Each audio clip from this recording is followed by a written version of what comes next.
ይህ በኢትዮጵያ ኒው ሚሌኒየም 2000 ፕሬየር ቼን 247 የሎጥ ጉበኞች ማዕከል እየተዘጋጀ የሚቀርብ ሳምንታዊ የጸሎት ፕሮግራም ነው። ቅዱሳን በያላችሁበት አብራችሁን በጸሎት ትተጉ ዘንድ በጌታ ፍቅር እንጠይቃችኋለን።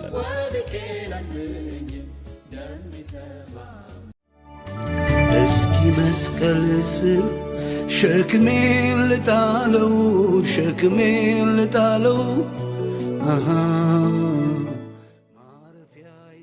ለአምስት ሳምንታት የሚቆይ የጸሎት ጊዜ ከመጋቢት 28 እስከ ሚያዝያ 30 2018 ዓመተ ምህረት በ2017 ዓመተ ምህረት ምድር ከእሾህ ትረፍ በሚል መሪ ራእይ በጅማ በነቀምትና በጎንደር በተጨማሪ በ2018 የመጀመሪያው ቀን መስከረም 1 ቀን 2018 ዓመተ ምህረት በመስቀል አደባባይ እሁድ ጥር 3 በአዳማ ስቴዲየም የካቲት 23 እስከ መጋቢት 13 2018 መጎብኘትን እጎበኛችኋለሁ በሚል መሪ ራእይ በአርባ ምንጭ ከተማ የ21 ቀናት ጾም ጸሎት ተካሂዷል። ልናስፈጽመው ባለ ተልእኮ ላይ ሊረባረቡብን ያሉ ሊወጡብን ያሉ የሰማይ አምላክ ቅዱስ እግዚአብሔር የጠላት ርብርብ፣ የጠላት አጀንዳ፣ የጠላት ምክር በኢየሱስ ስም የመከነ ይሁን። የጠላት ፍሬያማ ዛፍ ይቆራረጥ፣ በኢየሱስ ስም ይቆረጥ፣ በኢየሱስ ስም ይቆረጥ። ከ84 ብሔረሰቡ ላይ ዘጋነው። ልባቸውን ልትጥል ያለ ወገብ ይወጋ። ልባቸው እንዳይነሳሳ ልታደርግ ያለ ወገብ ይወጋ። ልባቸው ወደዚህ አጀንዳ እንዳይፈጥን ልታደርግ ያለ ወገብ ይወጋ።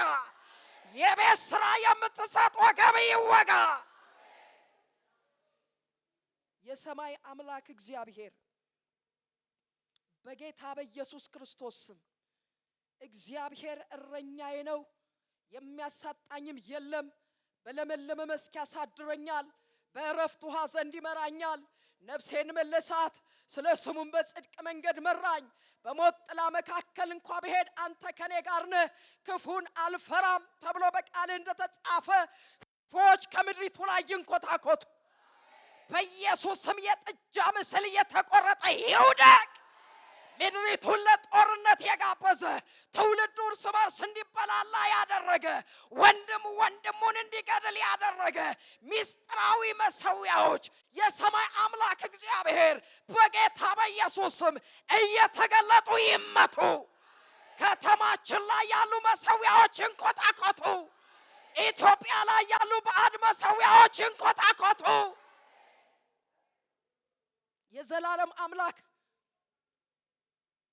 በሰራዊቱ ውስጥ በታላላቅ ገዢዎች ውስጥ ከዘረኝነት በስተጀርባ፣ ከባህል በስተጀርባ፣ ከቋንቋ በስተጀርባ፣ ከጎሳ በስተጀርባ እግዚአብሔር ነኝ ብሎ የተቀመጠ የሰማይ አምላክ አሮን ዛሬ የእግዚአብሔር የበዓል ቀን ነው እንዳለ ጥጃ ሰርቶ ጥጃ በጅቶ ጥጃ ቀርቶ የሰማይ አምላክ ከግብፅ ያወጡ አማልክት እነዚህ ናቸው እንዳለ ምድሪቱን አንተ ረድተህ ሳለ አቁመህ ሳለ የሰማይ አምላክ ውጊያዋን ተዋግተህ ሳለ ሰልፏን ተሰልፈህ ሳለ ያንተ ምስጋና ያንተ አምልኮ ለጠላት የዘላለም አምላክ ተሰጥቶ ቢሆን በኢየሱስ ክርስቶስ ስም ይሄን ያደረጉ ርኩሳን ኃይላት ከምድሪቱ ላይ በኢየሱስ ስም ይፈጥፈጡ፣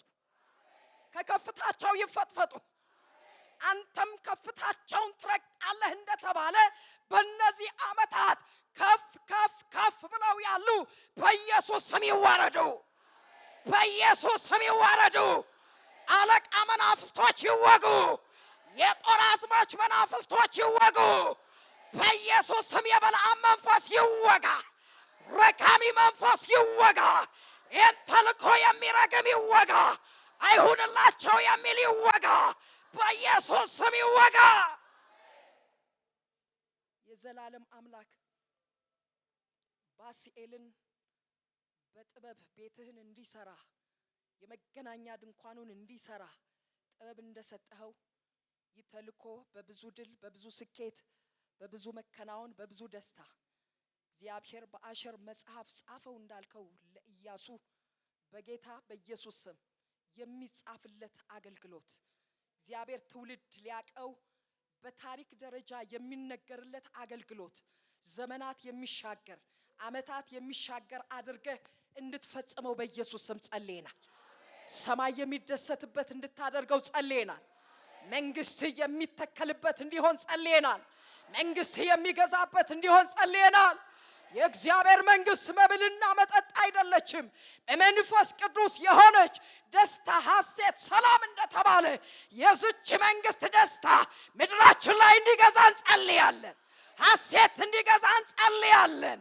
ይህ አጋንንታዊ መሰዊያ ሲንኮታኮት በምድራችን ላይ ሰላም እንዲበዛ፣ ጽድቅ እንዲበዛ፣ ጎጠኝነት እንዲነቀል፣ ዘረኝነት እንዲነቀል፣ አመፀኝነት እንዲነቀል የመንግስት ባህሪ ግን ምድሪቱ ላይ እንዲሰለጥን በኢየሱስ ስም ጸልየናል። ይሄን የማይመጥን ማንነት ከእያንዳንዳችን ላይ እየተሸለቀቀ ይውደቅ። ሁሉም እንዲጠባበቅ በመንፈስ እንድትረዳን እንጸልያለን። በኢየሱስ ስም እንድትረዳን እንጸልያለን። የአየሩ አለቃ የቀትሩ ጅኒ ወገቡ ይወጋ። በዚህ በቤቴል ያለው ወገቡ ይወጋ። የክርስቶስ ቀጥተኛ ተቃዋሚ ወገቡ ይወጋ። ባዚምና በድንዛዜ የሚፋለመን ወገቡ ይወጋ። ከመንፈስ ጋር እንዳትገናኝ በስጋ የሚያስቀምጠን ወገቡ ይወጋ። ተልኮ ኮቴያችንን ይዞ የመጣ ወገቡ ይወጋ። መንደርተኛው መንፈስ ወገቡ ይወጋ። አትወጡም የሚለን ወገቡ ይወጋ። የሰማይ አምላክ ይህን ተልኮ ፈጽመህ ልታስደስተን ለጠላት እግዚአብሔር ሐዘንና አንገት መድፋት በሱ ሰፈር ድንኳን ልታስተክል ዘመኑ ስለደረሰ እናመሰግናለን።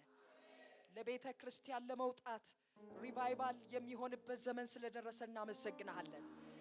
በጌታ በኢየሱስ ስም የተሸፈንክበት የተሸሸክበት ወግድ የተባልክበት የዘላለም አምላክ ከመድረኮቻችን ተነጥለህ የተወገድክበት ይህ ዘመን በቅቶ ወንጌል በበላይነት ባሸናፊነት በኢትዮጵያ ቤተ ክርስቲያን ላይ ሊገዛ ዘመኑ ስለመጣ፣ ምድር ልትፈወስ ዘመኑ ስለመጣ፣ ትውልድ ሊያርፍ ዘመኑ ስለመጣ የሰማይ አምላክ እግዚአብሔር እናመሰግናለን።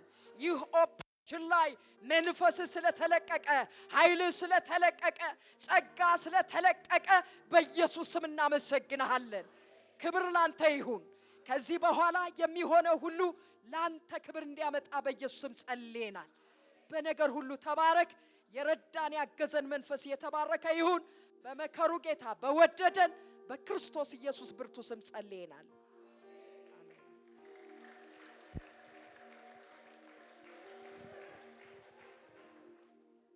ግለን እህታችን ትግስት ነች ከገነት ቤተ ክርስቲያን። እሷ ረስታኛለች። እኔ ከ20 ምናምን ዓመት በፊት ነው ማውቃት። እግዚአብሔር ይመስገን። በጣም በዛም ጊዜ ሳቃት በጣም ለእግዚአብሔር የምትቀና የቃሉን እውነተኝነት የቃሉን ሰራተኝነት የምትቀበል እህት ነበረች። እንግዲህ እኔ 25 26 ዓመት በፊት ነው አሁንም እነግራችሁ።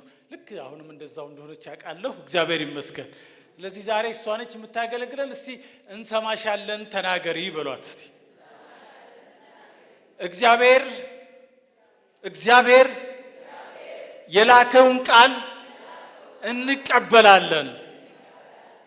እግዚአብሔር ይባርክሽ። ይሄው ለእንጂና ለመንፈስ ቅዱስ የእግዚአብሔር የአምላካችን ስም የተባረከ ይሁን። ያው ቁመቴ አጠር ስላለ ከ25 ዓመት በፊት ታገለግል ነበር ወይ ብላችሁ ምናልባት ጥያቄ ላይ እንዳትወድቁ። እግዚአብሔር መልካም አምላክ ነው። ክብር ለጌታ ይሁን።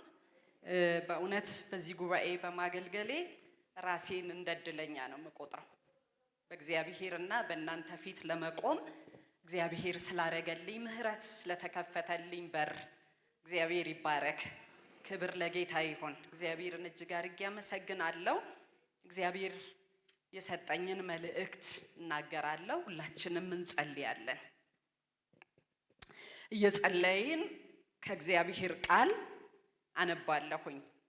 እንዲህ ይላል፣ ከዚያም በኋላ ምድሪቱ ለ40 ዓመት ሰላም አገኘች። እንደገና እስራኤላውያን በእግዚአብሔር ፊት ክፉ ድርጊት ፈጸሙ። እግዚአብሔርም ለምድያማውያን አሳልፎ ሰጣቸው። እነሱም 7 ዓመት ገዟቸው። እስራኤላውያን የምድያማውያን ኃይል ስለበረታባቸው በየዋሻው በየምሽጉ በየተራራው ጥግ መሸሸጊያ ስፍራ አበጁ።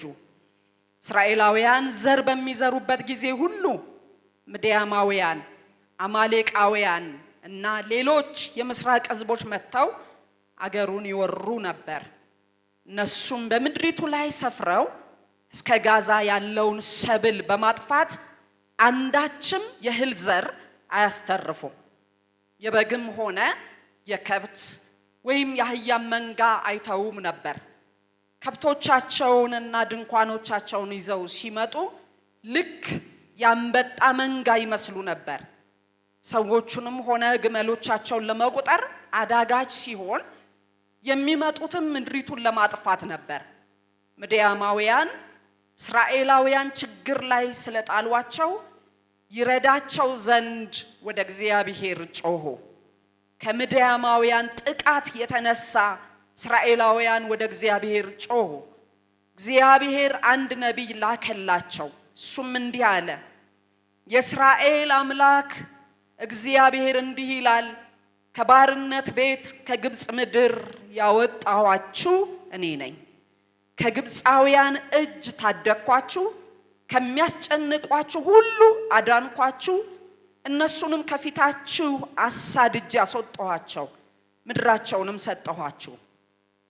እናንተም እኔ እግዚአብሔር አምላካችሁ ነኝ፣ በምድራቸው ላይ የምትኖሩባቸውን የአሞራውያንን አማልክት አታምልኩ አልኳችሁ። እናንተ ግን አላዳመጣችሁም። የእግዚአብሔር መልአክ ኦፍራ ወደምትባል መንደር መጥቶ በአቤዜራዊ በዮአስ እርሻ ውስጥ በሚገኝ በአንድ የባሉጥ ዛፍ ስር ተቀመጠ። የዮአስም ልጅ ጌዲዮን ምድያማውያን እንዳያዩበት ደብቆ በወይን መጭመቂያው ስፍራ ስንዴውን ይወቃ ነበር። የእግዚአብሔር መልአክ ተገልጦ አንተ ኃያል ጦረኛ፣ እነሆ እግዚአብሔር ካንተ ጋር ነው አለው። ጌዲዮንም መልሶ ጌታዬ ሆይ እግዚአብሔር ከኛ ጋር ከሆነ ይህ ሁሉ እንዴት ሊደርስብን ቻለ? እግዚአብሔር ከግብፅ ምድር አውጥቶናል በማለት አባቶቻችን የነገሩን ተአምራት የታለ? አሁን ግን እግዚአብሔር ትቶናል፣ በምድያማውያን እጅ አሳልፎ ሰጥቶናል አለው። በዚህ ጊዜ እግዚአብሔር ወደሱ ዘወር ብሎ ሂድ፣ ባለ ኃይል እስራኤላውያንን ከምድያማውያን እጅ ነፃ እንድታወጣ የምልክህ እኔ አይደለሁምን አለው። ጌዲዮንም ጌታ ሆይ የኔ ጎሳ ከምናሴ ነገድ እጅግ ደካማ ነው፣ ከቤተሰቤም እኔ የመጨረሻ ነኝ። ታዲያ እንዴት እኔ እስራኤልን ላድን እችላለሁ አለ። እግዚአብሔርም በእርግጥ እኔ ካንተ ጋር እሆናለሁ፣ ምድያማውያንን እንደ አንድ ሰው አድርገህ ትመታቸዋለህ አለው። ጌዲዮንም እንዲህ ብሎ መለሰ፣ አሁን በፊትህ ሞገስ አግኝቼ ከሆነ በእርግጥ የምታነጋግረኝ አንተ ራስህ ለመሆንህ ምልክትን ስጠኝ። ተመልሼ እስክመጣ መስዋዕትም አምጥቼ በፊት እስካቀርብ ድረስ እባክህ አትሂድ፣ እግዚአብሔርም እስክትመለስ እጠብቅሃለሁ አለው። ጌዲዮንም ወደ ቤቱ ሄደ፣ የፍየል ጠቦት አረደ፣ አንድ የኢፍ መስፈሪያ ዱቄት ወስዶ እርሾ ያልገባበት ቂጣ ጋገረ። ስጋውን በቅርጫት መረቁን በምንቸት ይዞ በመምጣት በባሉጥ ስር ለተቀመጠው አቀረበለት። የእግዚአብሔር መልአክ ስጋውንና እርሾ ያልገባበትን ቂጣ ወስደ በዚያ አለት ላይ አኑር፣ መረቁን በስጋው በቂጣው ላይ አፍስስ አለው። ጌዲዮንም እንደታዘዘው አደረገ። መልአኩም በያዘው በትር ጫፍ ስጋውን ቂጣውን ነካ። ከአለቱ እሳት ወጥቶ ስጋውን ቂጣውን በላ። ከዚያም የእግዚአብሔር መልአክ ተሰወረ። ጌዲዮንም ያየው የእግዚአብሔር መልአክ መሆኑን ባወቀ ጊዜ ልዑል እግዚአብሔር ሆይ የእግዚአብሔርን መልአክ ፊት ለፊት አይቻለሁና ወዮልኝ አለ። እግዚአብሔርን ሰላም ላንተ ይሁን፣ አትፍራ፣ አትሞትም። ጌዲዮንም በዚያ ለእግዚአብሔር መሠዊያ ሠራ፣ ስሙንም እግዚአብሔር ሰላም ነው ብሎ ጠራው። ይህ መሠዊያ የአቤዜራዊ ይዞታ በሆነው በኦፍራ ዛሬም ቆሞ ይታያል።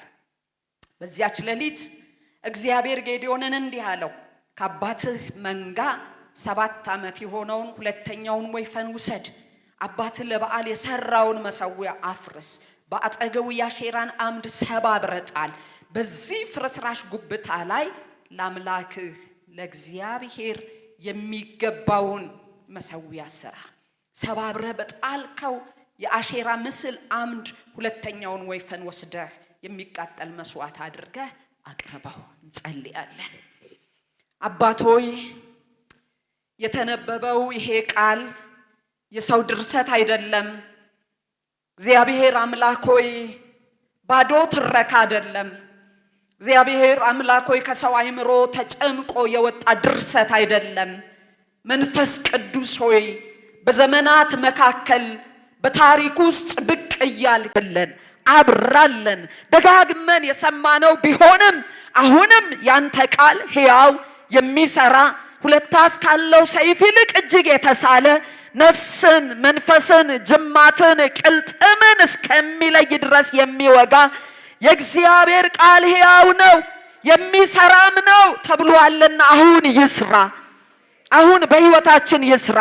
በዚህ ጉባኤ ላይ ይስራ። ፊትን በፈለገ ትውልድ ላይ የቃል ድምፅ ጉልበት አግኝቶ ይስራ። ስምህ ይባረክ። ክብር ላንተ ይሁን በክርስቶስ ኢየሱስ ስም። እግዚአብሔር የተባረከ ይሁን። ዛሬ ከናንተ ጋር አብረን እንድናይ በልቤ ውስጥ ያለ መልእክት አምላካዊ መልስ አለ ነው። ክብር ለጌታ ይሁን። ሰዋዊ መልስ በጠፋበት፣ የሃይማኖት መሪዎች መልስ ባጡበት፣ ተቋማት መልስ ባጡበት፣ መንግስታት መልስ ባልሰጡበት፣ በትውልድ መካከል መልስ በጠፋበት ላይ እግዚአብሔር ከሰማይ አምላካዊ መልስ አለው። በከረመ በሰነበተ በቆየ ጥያቄዎች ላይ አምላካዊ መልስ አለ። ከሰማይ መልስ አለ። እውነት ነው። ሰለሞን እንደዚህ ብሏል፣ ከሰማይ በታች አዲስ ነገር የለም ብሎ በመጽሐፍ ቅዱሳችን ላይ በመክብብ መጽሐፍ ላይ ተናግሯል። ምንም አዲስ ነገር የለም አዙሪት ነው ብሏል። ግን ደግሞ አንድ አዲስ ነገር አለ። ከሰማይ በላይ በዙፋኑ ላይ የተቀመጠው ጌታ እነሆ ሁሉን አዲስ አደርጋለሁ ያለ ጌታ አለ። ይሄ ቃል የታመነ ነው አለኝ ይላል ራእይ 21 ላይ። ጻፍ፣ እውነተኛ ነው።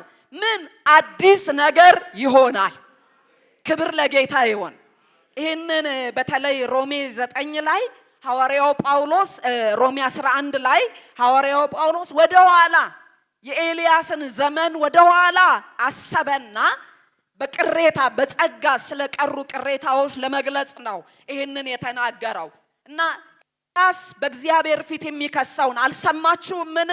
እኔ ብቻዬን ቀርቻለሁ፣ መሠዊያ ፈርሷል ባለ ጊዜ ይላል። አምላካዊ መልስ ምን አለው? አምላካዊ መልስ አለ። እና በጣም ተስፋ በሚያስቆርጥ ሁኔታ ላይ እግዚአብሔር መልስ አለው። ተስፋ በሚያስቆርጥ ዘመን ላይ አምላካዊ መልስ አለ። ከሰማይ በታች ነው አዲስ ነገር የሌለው እንጂ ከሰማይ በላይ ግን በዙፋኑ ላይ የተቀመጠው ጌታ አዲስን ነገር ያደርጋል። ይሄ በራእይ መጽሐፍ ላይ በአዲስ ኪዳን ላይ የተጻፈልን ታላቅ እውነት ነው። ደግሞ የታመነ ነው ተብሏል። እውነተኛ ነው ተብሎ ተጽፏል። ክብር ለጌታ ይሁን። ይህንን መሳፍን 6ን የናንተም የዚህ አገልግሎትም መነሻ ነው። መሳፍን 6 ከ25 ጀምሮ ይሄ የአባትን መሠዊያ የሚለው እሱ የናንተ መነሻ ነው። መጽሔቱም ደርሶኛል፣ የጸሎት ርዕሶችም ደርሶኛል እና ከዚህ ልርቅ እኔም አልፈለኩም። እንደምታውቁት ሁላችሁም መጽሐፈ መሳፍንት የአዙሪት መጽሐፍ ነው። ማለት አዙሪት ያለበት መጽሐፍ ነው። እንደዚህ መሽከርከር ያለበት ነው። ሰው ወጥቶ የማይወጣበት፣ ተላቆ የማይላቀቅበት፣ ተመልሶ እዛው የሚበት ነው። ምዕራፍ 5 ሲያልቅ የዲቦራ ዘመን፣ የነ ኢያኤል ዘመን፣ የነ ባርቅ ዘመን ሲያልቅ ሲሳራ ከሞተ በኋላ ያስጨናቂው በ900 የብረት ሰረገላ ገዢ የነበረው ከሞተ ያ ታሪክ ተቀይሮ 40 ዓመት ያህል እግዚአብሔር ምድርን አሳረፈ ይላል። እግዚአብሔር ግን ትናንት ብቻ አሳርፎ ዝም አይልም። ዛሬም ይመጣል። ዛሬም ይመጣል። እግዚአብሔር የእንደገና አምላክ ነው። ክብር ለጌታ ይሁን። መጽሐፈ መሳፍንትን በጣም ስመለከት ከሚገርመኝ አንድ ቃል እንደገና የሚል ቃል አለ። እንደገና በሁለት አቅጣጫ ማለት ነው። እንደገና ለእግዚአብሔርና እንደገና ለሕዝብ በሚገርም ሁኔታ ነው የተገለጠው። እንደገና ለእግዚአብሔር ማዳን ነው። ለእግዚአብሔር ሕዝብ ግን እንደገና መበደል ነው። እንደገናም በደሉ የሚል ቃል አለ። እንደገናም በእግዚአብሔር ፊት ክፉ ስራ ሰሩ። ከምን በኋላ? ከነጻነት በኋላ፣ የእግዚአብሔር ክንድ ከተገለጠ በኋላ፣ ኃያል ከደቀቀ በኋላ እንደገናም በልዑል እግዚአብሔር ፊት ለካ የሚሰራው በማንም ፊት አይደለም፣ በስጋ ለባሽ ፊት አይደለም፣ ሁሉን በሚያይ በእግዚአብሔር ፊት ነው። አንተን ብቻ በደልኩ እንዳለ ዳዊት ማለት ነው። የተበደሉ በጣም ብዙዎች ቢኖሩም ኦሪዮን ተገሏል፣ ቤርሳቤ ተነውራለች። ግን ዋና ተበዳይ አንተ ነህ። ይሄ በደል የተሰራው ባንተ ፊት ነው። እግዚአብሔርም ሲገስጸው በፊቴ ነው ያደረከው ነው ያለው። እኔ ፊት ነው፣ የኔ አይኖች አይተዋል፣ ከኔ አልተሰወረም ነው ያለው። ስለዚህ እንደገና እስራኤላውያን ብሎ ነው የሚጀምረው ምዕራፍ 6 በእግዚአብሔር ፊት ክፉ ድርጊት ፈጸሙ ይልና ለካ ምድያም ኃይል አግኝቶ አይደለም፣ በጣም ጎበዝ ሆኖ አይደለም፣ በጣም ጀግና ሆኖ አይደለም። ምድያም እንደምታውቁት ታሪካዊ አመጣጡ የአብርሃም ዘር ነው። ከኬጡራ ነው የተወለደው። ዘፍጥረት 25 ላይ ይነግረናል። ግን ከአብርሃም እንደተገኘ ያለ ህዝብ ግን አይደለም ባህሪው። በጣም ትውልድን የእግዚአብሔር ህዝብን በማስጨነቅ የታወቀ ነው ምድያማውያን። መጽሐፍ ቅዱሳችንን ስንመለከት ከሞዓባውያን ጋራ ህብረት የሚፈጥር ነው። በለዓምን ለማባበል የቢኦር ልጅ ባላቅ መልእክተኛ ሲልክ ከሞዓባውያን ሽማግሌዎች ከምድያማውያን ሽማግሌዎች የሟርት ገንዘብ ይዞ ህዝብ ላይ እንዲሟረት የሚፈልግ ለህዝብ እንቅፋት የሆነ ነው ምድያም። ከአብርሃም እንደተገኘ ዘር አይደለም። ስለዚህ እግዚአብሔር ምድያማውያንን ሙሴን እንደዚህ አለው፣ ሳትሞት አለው። ዘኍልቍ 31 ላይ ሳትሞት አንድ ስራ ትሰራለህ አለው። ሞት አይቀርም አለው። ያው እንደምታውቁት እግዚአብሔር ጸሎት ይመልሳል። አዎ ይመልሳል። አሜን። ልመና ይሰማል። አዎ ይሰማል።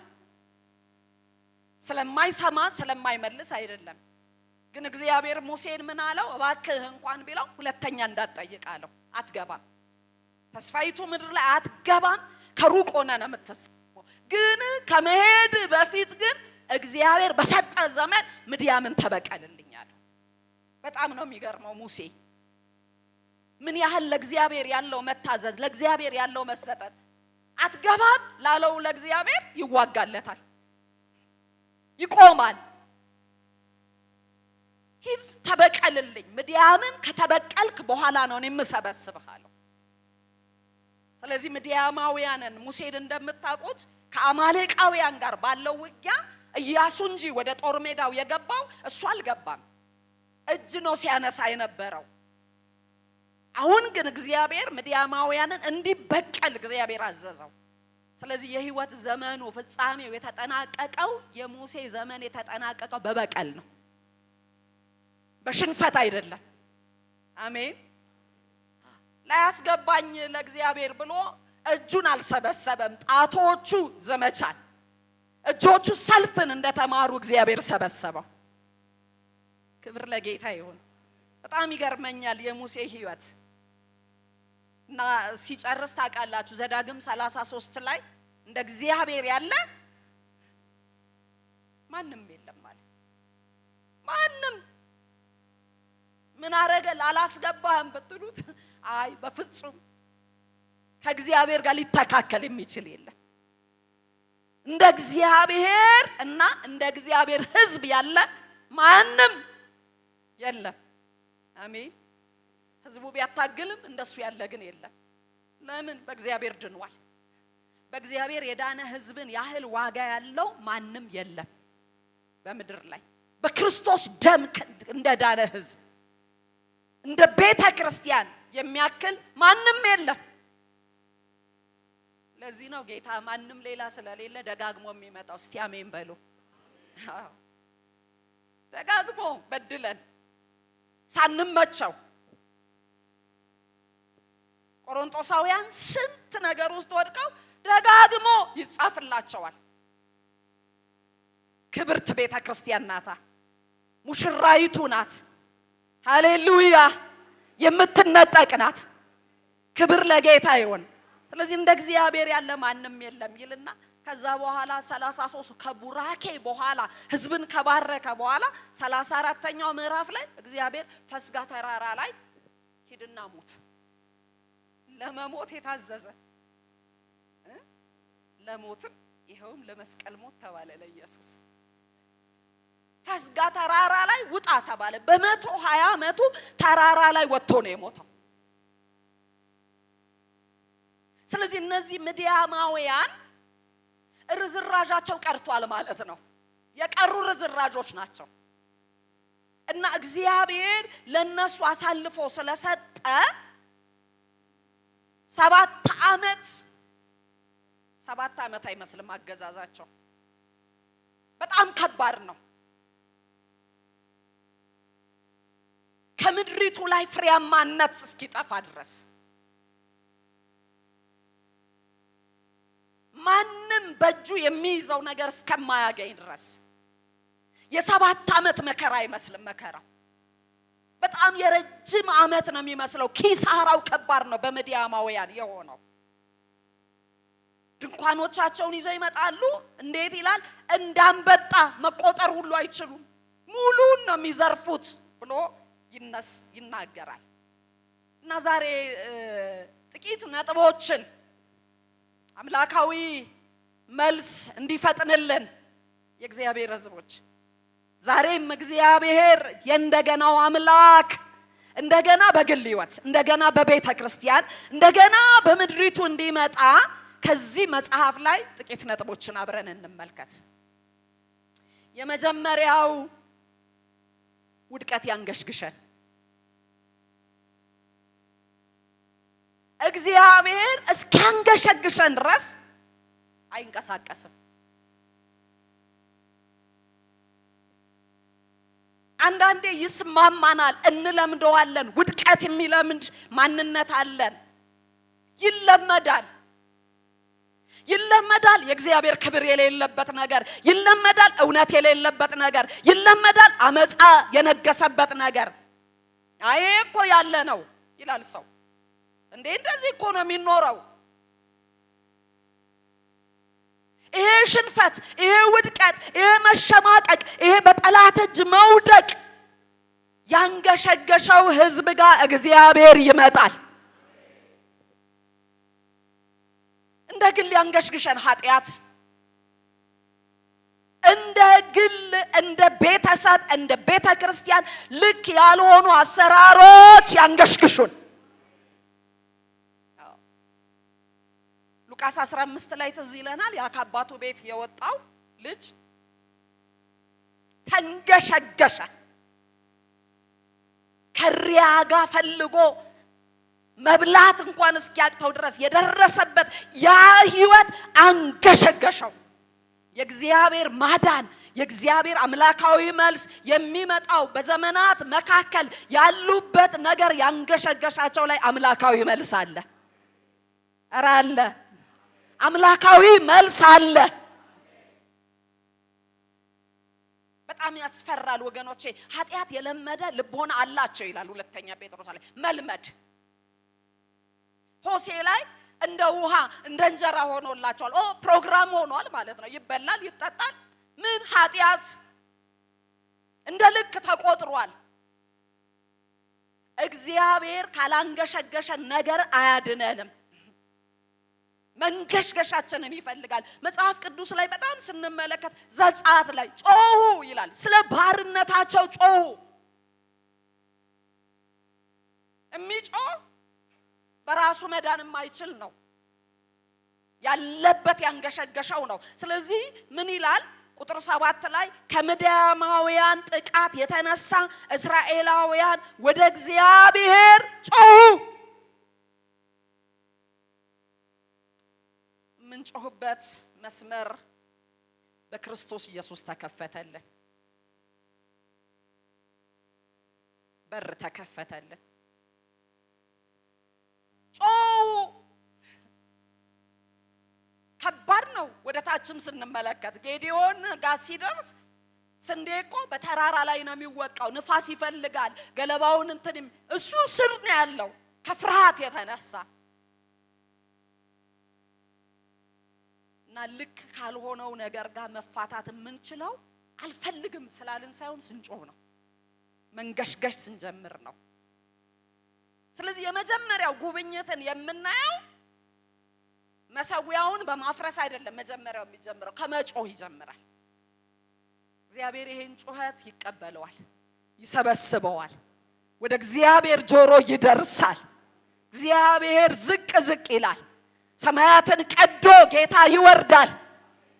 ኢሳይያስ 64 ላይ እንደሱ አይደለ ጮህ? ምን ነው ሰማያትን ቀደ ብትወርድ? ምን ነው ተራሮች በፊት ቢንቀጠቀጡ? ያ ክቡር ስም እሳት ጭራሮን እንደሚያፈላ እሳት መጥቶ ጭራሮ አልቀጣጠልም አይልም፣ አልነድም አይልም። እሳት ከመጣ ጭራሮ ይቃጠላል፣ ውሃው ይፈላል። እንዲሁ ስም ለጠላቶቻችን ይታወቃቸው። ምን ነው ሰማያትን ቀደ ብትወርድ? 63ኛው ምዕራፍ ሲጨርስ ራሱ የቀደመው ቅናት ወዴት ነው ያለው? የታለ? ለዚህ ይሄ ጩኸት እግዚአብሔር የፈለገው ነው። ይሄን ጩኸት ወደ ምድሪቱ ሁሉ እግዚአብሔር ያጋባ። እናንተ ጋር ያለው ጩኸት ይጋባ። የመንገሽገሽ የምር የሆነ ከልብ የሆነ። አንዳንድ ጊዜ ሰው እንደዚህ ይላል፣ በቃ ጌታ ካዳነኝ ከዚህ ካወጣኝ ያውጣኝ፣ እንግዲህ ከፈለገ ያውጣኝ፣ ካልፈለገ ይተው፣ በቃ እኔ ታዲያ ምን ላድርግ? አይደለም። እምቢታችንን ይፈልጋል እግዚአብሔር። ከእምቢተኞች ጋር ይቆማል፣ ከአመፀኞች ጋር እግዚአብሔር ይቆማል። በኃጢአት ላይ በክፉ ላይ ማመጻችንን እግዚአብሔር ይፈልገዋል።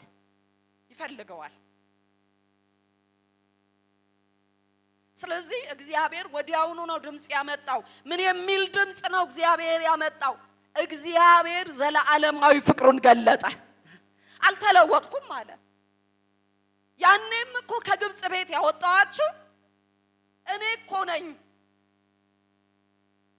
ከጨቋኞች እጅ ያስለቀቅኳችሁ እኔ ነኝ። ዛሬም ጌታን የሚያንደረድረው ያ ዘላለማዊ ፍቅር አለ። ዛሬም ያ ፍቅር አለ። እግዚአብሔር ፍቅሩ ዛሬም አልተለወጠም። ይሄ መጀመሪያው ነገር ነው። ሁለተኛው የሚያስፈልገው ነገር ምንድነው? የቱ ጋር ነው የተላለፍ ነው? ትክክለኛው መተላለፊያችን ምንድነው? እግዚአብሔር ራሱ ሲገልጥ ምን ብሎ ተናገረ? አልሰማችሁኝም። አለመሰማቱ አለመደመጡ ነው። እኔ አወጣዋችሁ፣ ማውጣት ብቻ አይደለም አዳንኳችሁ፣ ግን ደግሞ የአሞራውያንን የምትገቡበትን ምድር አታምልኩ አልኳችሁ። እናንተ ግን አላዳመጣችሁም፣ አልሰማችሁም። ወገኖቼ በዘመናት መካከል ሰው ከእግዚአብሔር ጋር የሚተላለፈው የእግዚአብሔርን ሐሳብ ካለመስማት ጋር ነው። በጣም ብዙ የሚሰሙ አሉን። የራሳችን ድምጽ አለን፣ የአካባቢያችን ድምጽ አለ፣ በዙሪያችን ያለ የባህሉ ድምጽ አለ። የብዙ ድምጽ ባለበት ውስጥ የእግዚአብሔር ድምጽ ያሸነፈን። ያልተሰማ እግዚአብሔር ነው ለካ አሳልፎ የሰጣቸው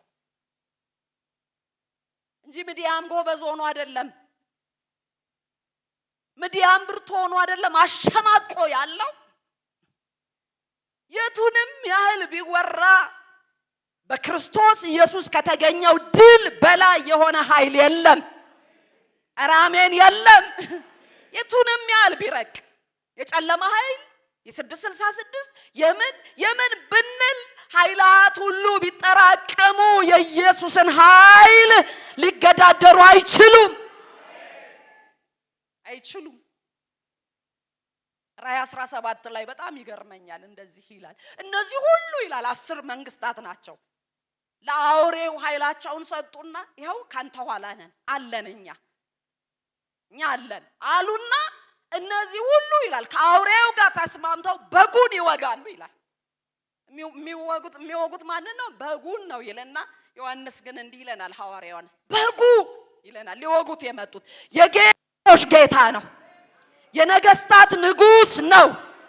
በግ ብቻ አይደለም፣ ተራ በግ አይደለም፣ ሰፈር የታየ በግ አይደለም፣ በዘመናት ውስጥ ያለ በግ አይደለም። ይሄ በግ የጌቶች ጌታ ነው፣ የነገስታት ንጉስ ነው።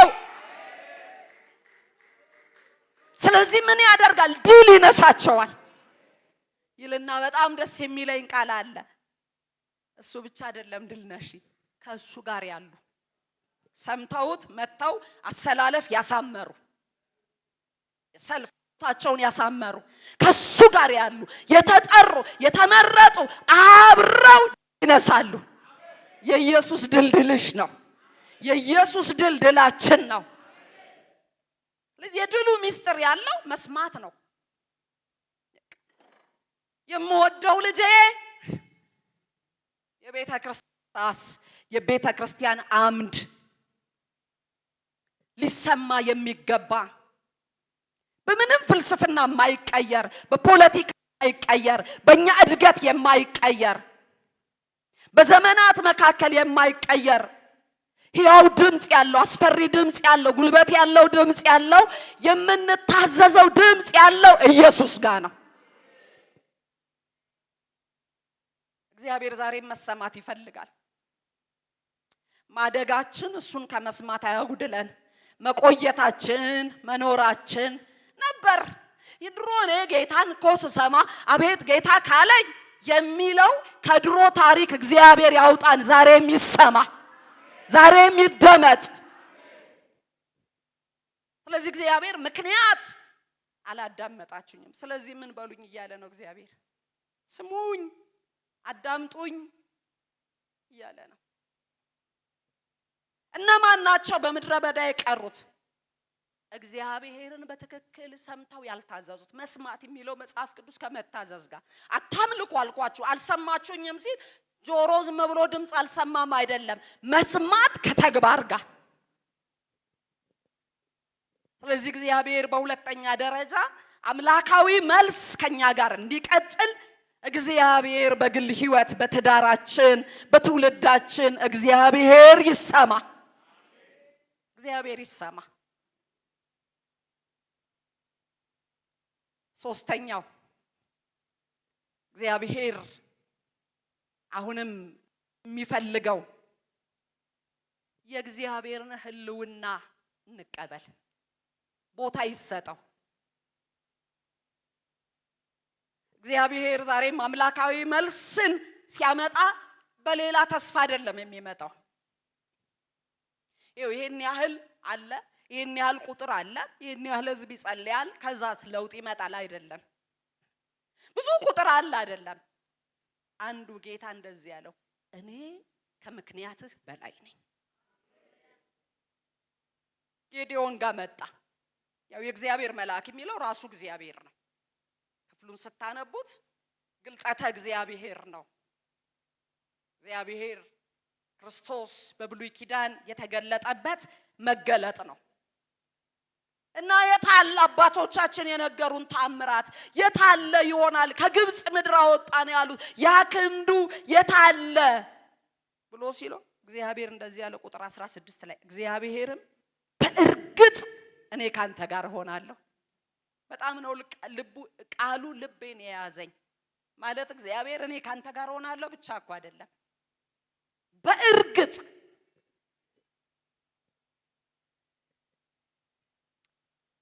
አንድ ሰው አንዳንዴ እንደዚህ ሲል ሰምቼዋለሁ። አንድ ወንድም የእግዚአብሔርን መገኘት ከምክድ የናንተን መኖር ብክድ ይቀለኛል።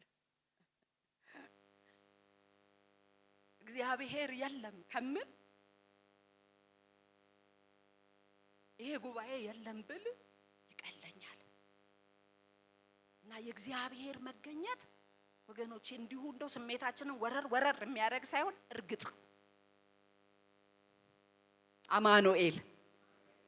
አማኑኤል እግዚአብሔር ለስራው በእርግጥ ካንቺ ጋር ይሆናል። ከምን አይነት ሰው ጋር?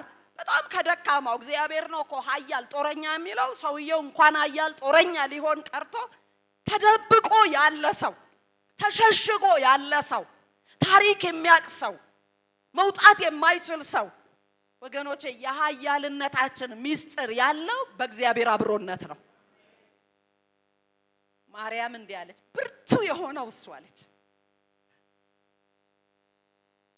በዛች ትንሽ ልጃገረድ ውስጥ የተፈጸመው ብርቱ ነው እሱ፣ ኃያል ነው እሱ። እግዚአብሔር ክንዱ አልዛለም፣ አላጠረም የእግዚአብሔር ክንድ። እና እግዚአብሔር በእውነት በእርግጥ ካንቺ ጋር ከኛ ጋር ይሆናል። ይሄንን ማመን ይሁንልን። አምላካዊ መልስ በእግዚአብሔር አብሮነት ይከናወናል። አሜን።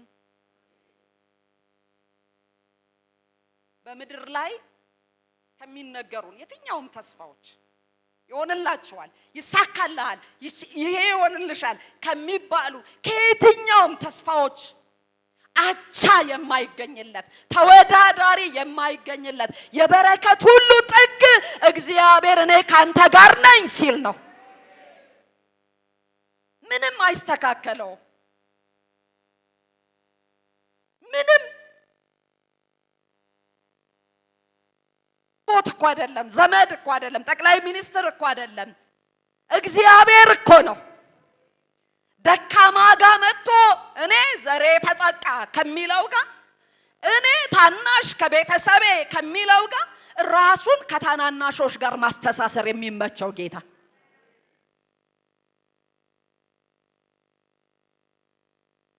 ክብር ለጌታ ይሁን። እኔ አንዳንድ ጊዜ በሴቶች ደካሞች ናቸው ሲባል እኛ ደካማ አይደለንም፣ እኛ ጠንካራ ነን፣ እኛ ሲባል አይደለም፣ ደካሞች ነን እንኳን ሆንን። ለምን? እግዚአብሔር ለጠንካራ አይደለም ኃይል የሚሰጠው፣ ለደካማ ኃይልን ይሰጣል። ጉልበት ለሌለው ብርታትን ይጨምራል። ኢየሱስ የሞተው ለደካማ ነው፣ ደካሞች ሳለን። አሜን። ለደካሞች ኢየሱስ ሞቷል። ክብር ለጌታ ይሁን። ወገኖቼ ጸሎት የማን ነው? የብርቱ አይደለም፣ የደካሞች። አሜን። ግብዣው ራሱ ለማን ነው? ለደካሞች። እኔ ብዙ ጊዜ ያንድ ሰው ንግግር ጠቅሳለሁኝ። በጣም ቆይቷል የአባት ሲናገር የሰማሁትና ሰው መጥቶ ጸልይልኝ እንደው ይለዋል። ለምን? እንደው በቃ በጸሎት በጣም ደካማ ነኝ። አየት ያደረገውና አትጸልይም? ብርቱ ነህ አንተማ፣ ብርቱ ነህ። አልጸለይክ ብርቱ ነህ። ደካማማ ይወድቃል፣ የማይችልማ እርዳታ ይጠይቃል። እግዚአብሔር ለጨዋሂዎች የሚሰጠው ራሱን ነው። አሜን። የደካሞች አምላክ አለ። እኔ ካንተ ጋር እሆናለሁ። አምላካዊ መልስ ከዚህ ጉባኤ ጋር ጌታ ይሁን። አሜን ይሁን። አራተኛው የውስጥ ሰላም፣ ከራስ ጋር ሰላም፣ ከራስ ጋር እርቅ። እግዚአብሔር የመጣው ራሳችንን ከራሳችን ጋር ሊያስታርቀን ነው። ጌዲዮን የትም ሳይሄድ የሁሉ ጠላት እያለ የሁሉ ችግር እያለ ለጦርነት የተፈለገ ሰው መጀመሪያ ያለበት በሰላም ነው። በጣም በጣም እየደጋገመ ሰላም ላንተ ይሁን የተባለው። ሰላም ላንተ ይሁን ለማን? ለፈሪው ላንተ፣ ለተደበከው ላንተ ሰላም ላንተ ይሁን። እና ጌዲዮን ይህንን ሰላም ከተቀበለ በኋላ ቁጥር 24 ላይ ጌዲዮንም በዚያ ለእግዚአብሔር መሠዊያ ሰራ፣ ስሙንም እግዚአብሔር ሰላም ነው። አሜን። ሲያየው እኮ ውጩ ሰላም አይደለም፣ ከራሱ ከመጣው ከእግዚአብሔር ጋር። ለካ ችግሩ ያለው ውጪ አይደለም፣ መጀመሪያ እኔው ጋር ነው። እኔው ጋር ነው ሰላም። የሰላም አለቃ፣ የሰላም ጌታ በመንፈስ ቅዱስ ኃይል ውስጣችንን በሰላም ይሙላው። ጌታ ኢየሱስ የሰጠን ተስፋዬ ነው። ሰላሜን ሰጣችኋለሁ፣ ሰላሜን ተውላችኋለሁ። ውጩ አስፈርቷቸው፣ ደጁ ውጪው ነገር አስፈርቷቸው በር ጥርቅም አድርገው ዘግተው፣ አሁን የዚህ ሰሞን መታሰቢያ ኢየሱስ መጣ በተዘጋጀች። ለፈሩ እኮ ነው ውጪ ሁሉ ላስደነገጣቸው። ሰላም ለእናንተ ይሁን። ለማን? ለፈሪዎች፣ ለድንጉጦች፣ ነገር ሁሉ ላስፈራችሁ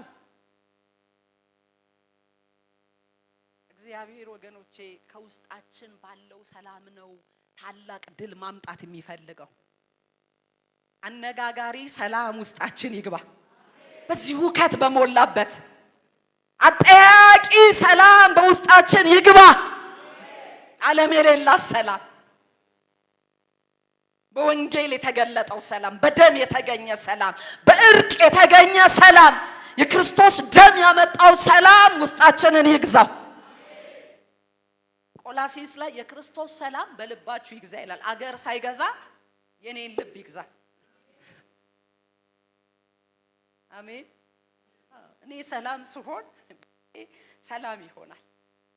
በሰላም ያለ ሰው ነው በድል መራመድ የሚችለው። ክብር ለጌታ ይሁን። ለብዙዎቻችን ከባዱ ትግል የት ነው ያለው?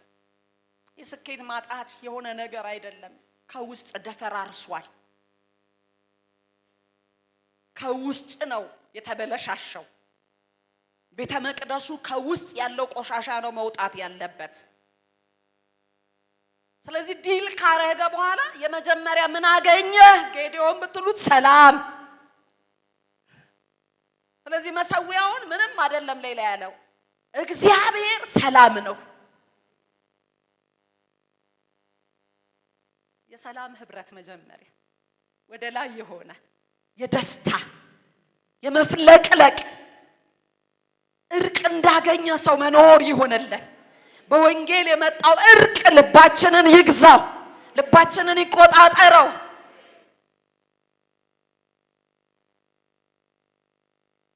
ሰውየው መንገድ እየሄደ ጮኸ አሉ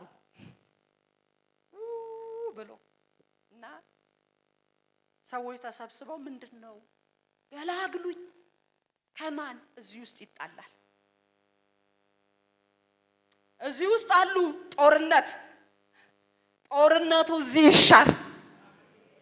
ከፍ ያለው ጦርነት ያለው እኛ ልብ ላይ ነው። እሱ ይሻር። ጽድቅ ያሸንፍ፣ አመፃ ይሸነፍ። ከሱ ጋር ሰላም፣ ከአምላካችን ጋር ሰላም። አሜን። ሰላም አሳጩ ያ ኃጢአት ሲወገድ፣ ያ ቂሙ ሲወገድ፣ የተቆጣጠሩ ውስጥ ያሉ ጠላቶች ሲወገዱ ሰላም ከፍ ያለ ባንዲራ ይውለበለባል።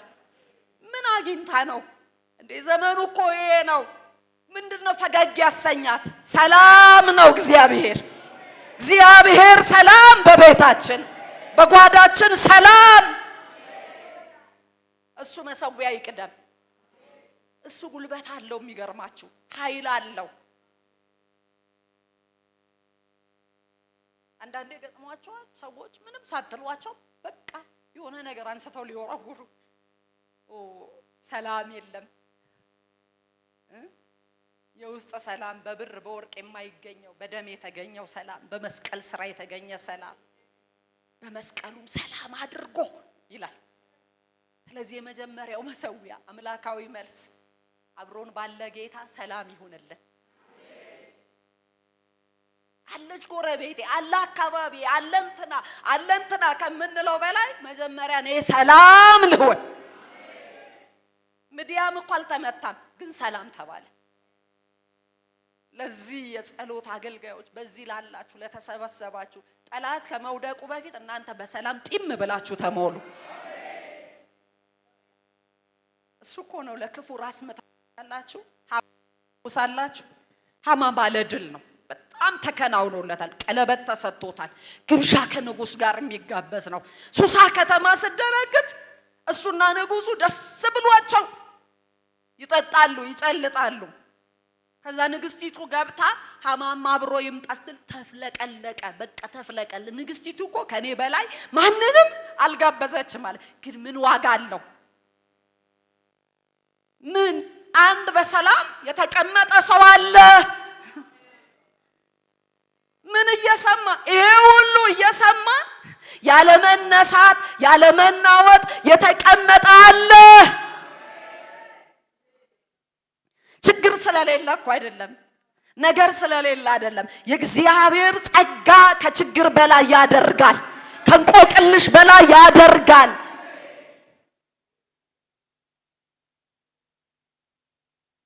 እና እኔ ሰይጣን ራስ ምታት የሚይዘው ከሆነ ላለሁኝ ራስ ምታት የሚይዘው በሰላም ተረጋግተው በተቀመጡ ሰዎች ነው። እረፍ ስክን ባሉ እግዚአብሔርም ይሄንን ነው የሚፈልገው። በመመለስ በማረፍ ትድናላችሁ አይደል? በጸጥታና በመታመን ኃይል ይሆንላችኋል። የኃይል ምንጫችን ከጌታ ጋር ሰላም፣ ከአምላካችን ጋር ሰላም። እሱ ክፉን ያናውጠዋል፣ ሰላምሽ ያናውጣል። በክርስቶስ ኢየሱስ የተገኘው ሰላም። ክብር ለጌታ ይሁን። ሌላው አምላካዊ መልስ በምንድነው የተገኘው? አምላካዊ መልስ ወደ ጓዳ ገብቶ በመመርመር ነው። ጓዳ እግዚአብሔር ሰላም ከሰጠው በኋላ እንደዚህ ያለው ያባትን እንዴ ቅድም እኮ የተባለው ተስፋው ምን የሚል ነው? ምድያምን እንደ አንድ ሰው ትመታለህ ነው። ግን ሳይመታ ድሉ ያለው ለውጡ ያለው ታድሶ ያለው አባት ቤት ውስጥ ነው። አባት ከተባለ ጌዲዮንም አለበት። ችግሩ ቤተሰብ ላይ ያለው ነው፣ ጓዳው ውስጥ ያለው ነው።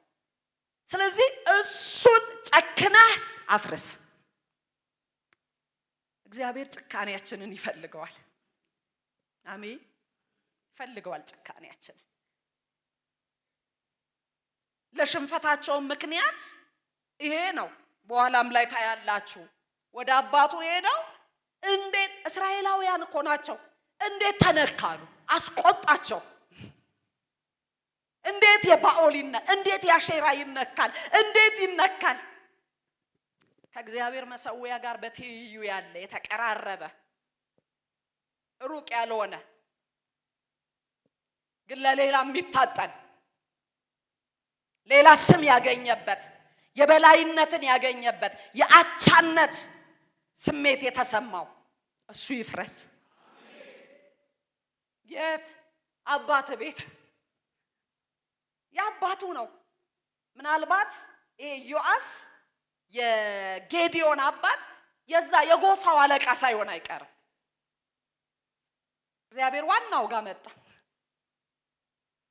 ዋና ጋር ይመጣል ብዙ ጊዜ እግዚአብሔር ዋናው ጋር ከስር መዘዝ ያደርጋል። ከዛው ዘር ከዛው ነገድ ከዛው ጎሳ። ምክንያቱም የምታዩት ልጅን አውጣ እንግደል ብለው ሲሉት እንዴ አለ። በቃ እንደውም እገላለሁ ያለ ነው የሚገደለው አለ። ምክንያቱም እሱ አምላክ ከሆነ ለራሱ ነው መሟገት ያለበት። እስካሁን ስናጠንለት የነበረ አምላክነቱን እስቲ ይግለጽ አለ። ስለዚህ እግዚአብሔር የፈለገው ከከረመው ከሰነበተው ነገር ጋር ጭካኔ እንዲኖር እግዚአብሔር ፈልጓል። የእግዚአብሔር ጸጋ አስጨካኝ ነው። አሜን። በስጋችን ላይ ያስጨክነናል ሩቅ ሳንሄድ። አሜን። ኖ እንድንል እንድናፈርሰው የተለመደውን የከረመውን በቤት ውስጥ ያለውን ስምምነት ያለበትን እግዚአብሔር ያስጨክናል። እግዚአብሔር በኔጌቲቭ ብቻ አይደለም፣ ማስፈረስ ብቻ አይደለም እግዚአብሔር የፈለገው። እሱም ብቻ አፍረስ ሳይሆን በሌላ ትርጉም ላይ ነው ያስኩት፣ አዲሱ መደበኛ ትርጉም ነው። በ54ቱ ትርጉም ላይ እንደዚህ ይላል። እዚህ ጋር የሚገባ ይላል። በ54ቱ ትርጉም ደግሞ ያማረ። እስካሁን ያሉት አላማረውም ማለት ነው። አላማረውም። ኤሊ ቤት ያለው አያምርም፣ ድምጽ የሚያጠፋ ነው፣ ራይ የሚያጠፋ ነው፣ መዳፈር ያለበት ነው፣ እግዚአብሔርን አለመፍራት ያለበት ነው። ብርቅ ሆነ ራይ፣ ብርቅ ሆነ ድምጽ። ምክንያቱም መሰዊያ ካለ፣ እውነተኛ ግንኙነት ካለ እግዚአብሔር በክብር ይገለጣል። ኤሊ ቤት ያለው ግን የኤሊ ልጆች የደፈሩት ያ መሰዊያ ግን ራሳቸውን ያስቀደሙበት ያ መሰዊያ አላማረው። ስለዚህ እግዚአብሔር ምን አለ? ያማረውን የሚገባውን። ለካ ጸሎት ሁሉ ጸሎት አይደለም፣ አገልግሎት ሁሉ አገልግሎት አይደለም። ለኔ ያማረኝ ሳይሆን ለእግዚአብሔር ያማረው፣ ለእግዚአብሔር የሚገባው ክብር፣ የሚገባው እውነት፣ የሚገባው አገልግሎት፣ የሚገባ ጸሎት፣ እኔነት የወደቀበት እሱ ይሰራ። ክብር ለጌታ ይሁን። አምላካዊ መልስ አለ። አሜን። ቢያስፈራም ጌዲዮን በሌሊት ሄዶ ነው ይሄንን የሰራው። ሰዎች በጣም እንትን ብለው ነው መርምረው ነው የደረሱበት። ይሄንን ሌላ አይደለም እሱ ነው የሰራው ይገደል ብለው ያሉት በሌሊት ነው ያደረገው። ቢሆንም ታዟል። እግዚአብሔር ለእውነት የጨከነውን ያህል ስለኛ ይቆማል። ሁለት ነጥቦችን ተናግሬ እጨርሳለሁኝ። ሌላው አምላካዊ መልስ ያለው የእግዚአብሔር መንፈስ በላያችን ላይ ሲመጣ ነው። የብሉይ ኪዳን የእግዚአብሔር መንፈስ ለአንድ ተልእኮ ለአንድ ጉዳይ ሰው ጋር መጥቶ ያ ተልእኮ ሲያልቅ አብሮ የማይቀጥል ነው። ግን አሁን መንፈስ ይሙላባችሁ በየዕለት ህይወት። ቁጥር 34 ላይ እንዲህ ይላል፣ ከዚያም የእግዚአብሔር መንፈስ በጌዲዮን ላይ ወረደ። አሜን። ክብር ለጌታ ይሁን። ሰማይ ተከፍቷል። በክርስቶስ ኢየሱስ ሰማይ ተከፍቷል። መንፈስ ሰጪ ሌላ የለም። መንፈስ ሰጪ ጌታ ኢየሱስ ነው። አሜን። አጥማቂው አለ፣ በሰዓት የሚያጠምቅ አለ፣ በሰዓት የሚሞላ ጌታ አለ፣ በመንፈስ የሚሞላ ጌታ አለ፣ በመንፈስ የተሞላ ትውልድ እንዲኖር የፈለገ አለ። ይሄ መንፈስ ካልወረደብን ሌላ እየወረደብን ነው። ይሄን መንፈስ ካልተሞላ የሌላ ሙሊቶች ነን። ይሄ ካልተቆጣጠረን ሌላ ተቆጣጥሮናል። ይሄ መንፈስ ሙሉ አጀንዳው ደግሞ የሰማይ አጀንዳ ነው። እግዚአብሔር የሚፈልገውን ነው የሚያስፈጽመው። ከግል የሚያፋታ ነው፣ ከራሳችን የሚያላቅቅ ነው፣ ወዴት የሚያወጣ ነው። የእግዚአብሔር መንፈስ ደካሞችን ብርቱ አድርጎ ወዳልተደፈረው ነገር የሚያወጣ ነው። በጣም ይገርመኛል። ወረደ ይልና መለከት ነፋ። ከዛ 32,000 ሰው ካንተ ጋር ነን እንቀጥላለን የሚል ሰው መጣ። ትውልድ ይጠራል። አሜን። ትውልድ ይጠራል። ስለዚህ ወገኖች መንፈስ እንሞላ፣ መንፈስ ይቆጣጠረን። ኢየሱስን አክባሪ መንፈስ፣ ኢየሱስን የሚያልቅ መንፈስ፣ የኢየሱስን የክብር ልክ የሚያውቀው ስጋ ለባሽ የለም። እሱ መንፈስ ቅዱስ እሱ ያከብረኛል። አሜን። ባዝማች አክብረ ነው በቁጥር የምንክደው ኢየሱስ አይኖረን። እስቲ አሜን በሉ። የኛ ሲሆን ከላይ ይመስላል። ኢየሱስ ጌታ ነው፣ ኢየሱስ ጌታ ነው። ምን ሆነ? ቁጥሩ ሌላ ነው። ቁጥሩ የኛ ነው። ከላይ ብቻ ኢየሱስ ጌታ ምን የመጣበትን ዓላማ ማያሳይ። መንፈስ ቅዱስ ግን ክርስቶስ የከፈለውን ዋጋ ከፍ አድርጎ የሚያሳይ የደሙን ዋጋ የሚያከብር ለዛ እውነት እንድንታጠቅ የሚያደርግ አንደኛ ጴጥሮስ ምዕራፍ 4 ላይ እሱን ክፍል አንብቤ የመጨረሻ ሐሳብ እናገራለሁ። እንደዚህ ይላል ጴጥሮስ በዛ በየስፍራ ለተበታተኑ ሰዎች መልእክት ሲጽፍላቸው እንደዚህ ይላቸዋል። በአንደኛ ጴጥሮስ ምዕራፍ 4 እንግዲህ ክርስቶስ በስጋው መከራን ስለተቀበለ እናንተም በዚሁ ዓላማ ታጥቃችሁ ተነሱ። ለሌላ አትታጠቁ፣ ሌሎች ትጥቆች ይፈቱ። ለቱ ክርስቶስ ለሞተለት ዓላማ መከራን ለተቀበለበት ዓላማ በዚሁ ዓላማ ታጥቃችሁ ተነሱ። ምክንያቱም በስጋው መከራን የሚቀበል ሰው ኃጢአትን ትቷል። ከዚህ የተነሳ ከእንግዲህ በሚቀረው ምድራዊ ሕይወት እንደ እግዚአብሔር ፈቃድ እንጂ እንደ ስጋ ምኞት አይኖርም። እስቲ ጉባኤው አይኖርም በሉ። እንደ ስጋ ምኞት አይኖርም። መንፈስ ቅዱስ መጥቶ እንደ ስጋ ፈቃድ አይኖርም። ክርስቶስ ለሞተለት ዋጋ ለከፈለለት ዓላማ።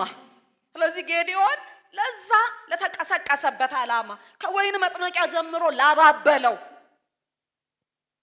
አምላካዊ መልስ የሚመጣው እግዚአብሔር ላስነሳን ነገር መነሳት ስንችል ነው።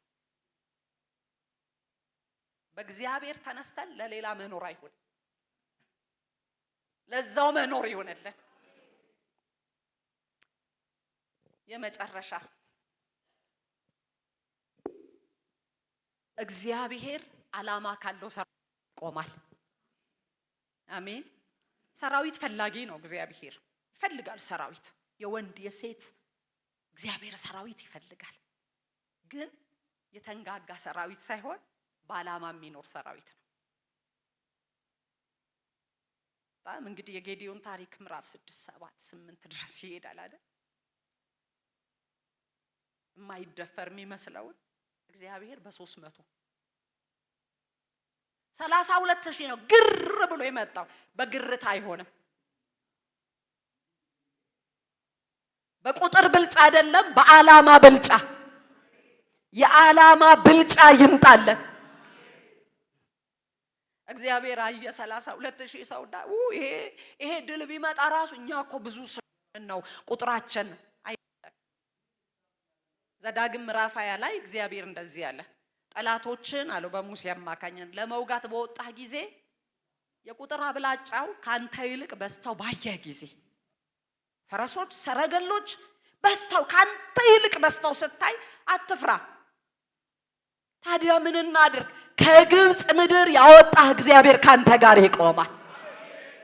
አዳኝ ጌታ አለ።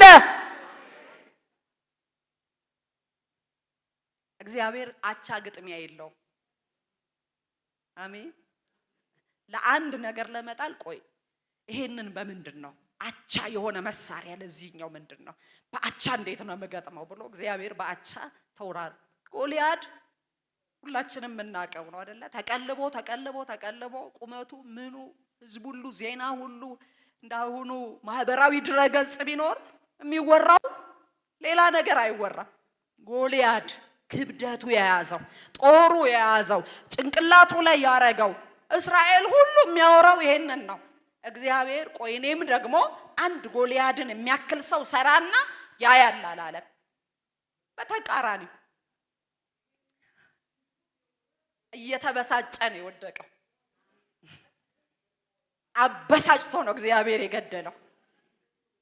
ይሄ አለ በትር እንዲህ ለታጠቀ ሰው በትር ድንጋይ ትንሽ ልጅ አንድ ሰው እኮ ያልኩት እኮ አቻዬን ነበር የፈለኩት። እግዚአብሔር ባቻ ይገጥመን። አሜን።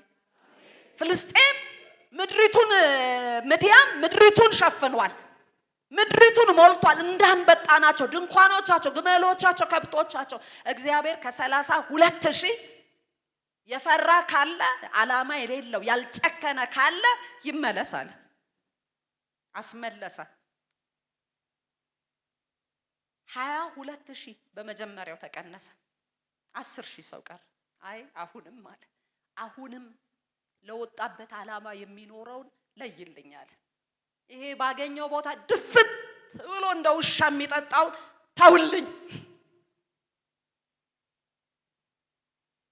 ቢያገኝም ዓላማውን ያረሳ እየጠጣ ያገኘው ነገር የማይደፋው ቀለብ የማይደፋው በየመንገዱ የማይደፋ ለዋናው ከሚኖር ጋር 300 ሰው ተገኘ። መቀነስ ትችላላችሁ ከ10,000 300 ሲቀር እግዚአብሔር አስቀነሰ። በ300 ሰው እግዚአብሔር ምድርን የሸፈነውን ጠላት መታ። አምላካዊ መልስ አለ። ለጨከኑ አምላካዊ መልስ አለ። ለዚህ ጉባኤ አምላካዊ መልስ አለ። እግዚአብሔር እንዲህ ነው የሚለን፣ አምላካዊ መልስ ስላለ ካላችሁበት ነገር ጋር ተንገሽገሹና ውጡ። እግዚአብሔር ይሰማ። የእግዚአብሔር አብሮነት ይብዛልን። እኔ ካንቺ ጋር ነኝ የሚለውን የሙጥኝ ብለን መያዝ ይሁንልን። ከጌታ ጋር ሰላም ይሁንልን። በጓዳችን ያለ የዝና ቢሆን የክብር ቢሆን የታጠነለት ከእግዚአብሔር ጋር አቻ የሚመስል የተጠጋጋ ነገር ይፍረስ። አሜን። ይፍረስ። ያማረ ለእግዚአብሔር ይሰራ። የሚገባ ለእግዚአብሔር ይሰራ። የሚገባ ክብር ለእግዚአብሔር ይምጣለት። መንፈስ መሞላት ይሁንልን። በዓላማ ጨክኖ መሄድ ይሁንልን። እግዚአብሔር አምላካዊ መልስን ለትውልድ፣ ለግል፣ ለቤተ ክርስቲያን፣ ለምድሪቱ እግዚአብሔር ያመጣል። ጸልያለን። አምላካዊ መልስ አለ አለ። ምድሪቱን የሸፈነው ነገር ብዙ ቢሆንም ከሰማይ ግን መልስ አለ። የእግዚአብሔር ፍቅር ዘላለማዊ ነው። ኃይሉ አልደከመም፣ ጉልበቱ አልዛለም። ሃሌሉያ። እንቆምና እንጸልያለን። ከዚህ አምላካዊ መልስ ጋራ ለመገናኘት እኔ ጨክኛለሁ። አምላካዊ መልስን በግል ሕይወቴ፣ አምላካዊ መልስን በቤቴ፣ አምላካዊ መልስ በቤተ ክርስቲያን ብዙ አጥፊ ባለበት ውስጥ አምላካዊ መልስ አለ። ዜናው ብዙ ቢሆንም መልስ አለ፣ ኃይል አለ። እግዚአብሔር መልስ አለው። እንጸልያለን ሁላችንም።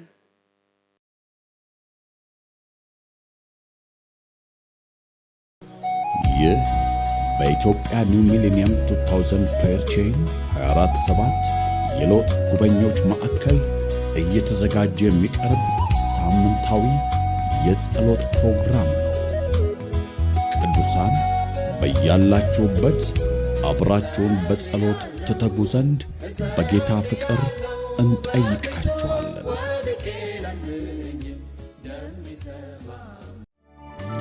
እስኪ መስቀል ስር ሸክሜን ልጣለው፣ ሸክሜን ልጣለው። ለ5 ሳምንታት የሚቆይ የጸሎት ጊዜ ከመጋቢት 28 እስከ ሚያዝያ 30 2018 ዓመተ ምህረት በ2017 ዓመተ ምህረት ምድር ከእሾህ ትረፍ በሚል መሪ ራእይ በጅማ በነቀምትና በጎንደር በተጨማሪ በ2018 የመጀመሪያው ቀን መስከረም 1 ቀን 2018 ዓመተ ምህረት በመስቀል አደባባይ፣ እሁድ ጥር 3 በአዳማ ስቴዲየም፣ የካቲት 23 እስከ መጋቢት 13 2018 መጎብኘትን እጎበኛችኋለሁ በሚል መሪ ራእይ በአርባ ምንጭ ከተማ የ21 ቀናት ጾም ጸሎት ተካሂዷል።